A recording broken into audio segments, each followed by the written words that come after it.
sexta-feira, dia de falar de meio ambiente, e nós vamos tratar de um tema que nós já falamos aqui certamente, sobre vários aspectos, que é a ação do governo na Amazônia. Mas você diz, mas nós já falamos disso, enfim, o governo no ano passado foi muito criticado por isso, aí diz que faria, se antecipou, diz que faria uma ação para justamente tentar enfrentar, né, combater o desmatamento.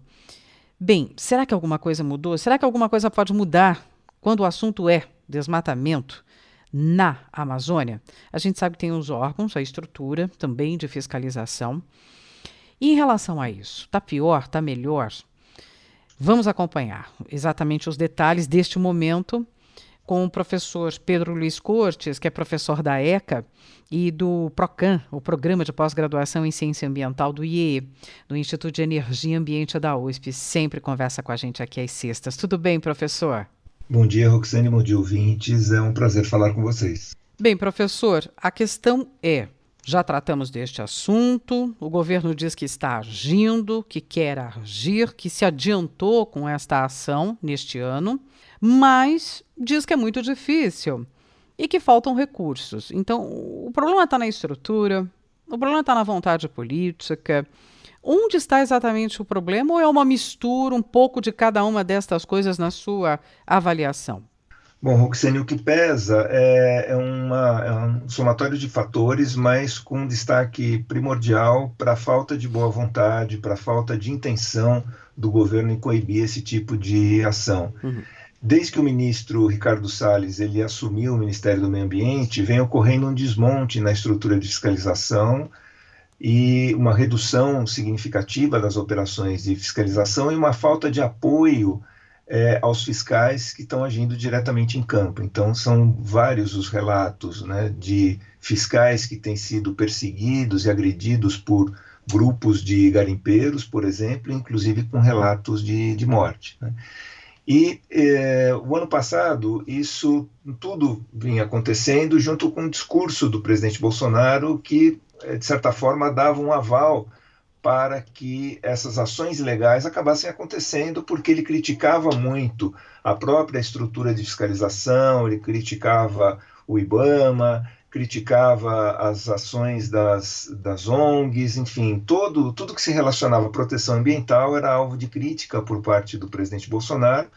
E é importante a gente lembrar que houve aquele episódio, inclusive, onde ele contestava a ação do INPE, né, inclusive interferindo na direção do INPE. E esse ano o INPE continua mostrando que o desmatamento ele permanece, não só, né, de uma maneira importante, mas com maior intensidade do que no ano passado. Todos esses meses, né, nos 4 primeiros meses do ano, isso vem acontecendo. E parece que isso realmente se intensificou na medida em que o governo diz que vai começar a agir a partir de maio, né?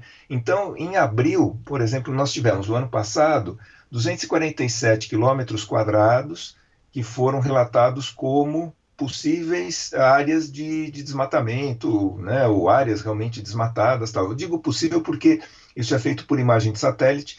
Muitas vezes você tem que mandar uma equipe a campo para verificar efetivamente o que está acontecendo. Então, são alertas que o IBAMA oferece. E esse ano, né, dos 247 quilômetros quadrados em abril do ano passado, a gente passou para 406 quilômetros quadrados, ou seja, a gente está com quase o dobro, né, de área desmatada ou com suspeita, né, de algum tipo de agressão só no mês de abril. Então eu vejo assim que o governo está chegando tarde, ele vai usar a GLO, né, fazer uma operação com base na garantia da lei e da ordem para combater as queimadas na região da floresta, mas é aquilo que a gente já comentou em diversas oportunidades no passado. Esse desmatamento ele não acontece de uma única vez, ele vai acontecendo em fases. Então, durante o período úmido, as grandes espécies arbóreas, né, as árvores com madeira de lei, elas são retiradas e isso abastece um comércio ilegal desse tipo de madeira. E isso tem um valor econômico significativo, né, para os grileiros. E depois o que sobra da floresta, né, as espécies mais baixas, assim, a mata mais rasa, isso é alvo de queimada, principalmente a partir de maio. E é isso que normalmente chama mais a atenção, porque fica muito mais evidente isso, inclusive nas imagens de satélite. Então eu vejo que o governo está chegando tarde, ele já deveria ter iniciado esse tipo de combate desde o início do ano. Não adianta ele chegar agora, né? Quer dizer, sempre adianta alguma coisa ele chegar, é melhor do que ele se ausentar completamente. Mas agora o que ele pode fazer é impedir que determinadas áreas sejam queimadas. Mas essas áreas já sofreram algum tipo de agressão por conta do desmatamento, né, da retirada das grandes espécies. Então, realmente fica uma situação bastante preocupante e me espanta a falta de vontade mesmo de ação, de agir no sentido de coibir isso. Você parece que deixa a situação chegar a um ponto em que fica muito intensa, para falar, não, agora a coisa está começando a chamar a atenção, então vamos tomar algum tipo de providência. Se a fiscalização ela fosse mantida, né, de maneira constante, né, de maneira permanente, isso iria coibir muito mais a ação dos grileiros, dos garimpos ilegais, de tal forma que você teria um melhor uso dos recursos disponíveis, que já não são, obviamente, muitos. Mas, infelizmente, o que a gente tem visto aí é muito mais do mesmo que ocorreu no ano passado. O que não dá para entender, professor, dúvida mesmo, se eu puder me esclarecer, quer dizer, a GLO vem, então é com apoio de militares na região, que deveria se juntar ao trabalho feito pelos órgãos de fiscalização, né? Pelos fiscais do IBAMA. Essas ações deviam ser, uma deveria apoiar a outra, não sei, de alguma maneira essas ações deveriam juntar esforços, quer dizer, mas não parece que é isso, né?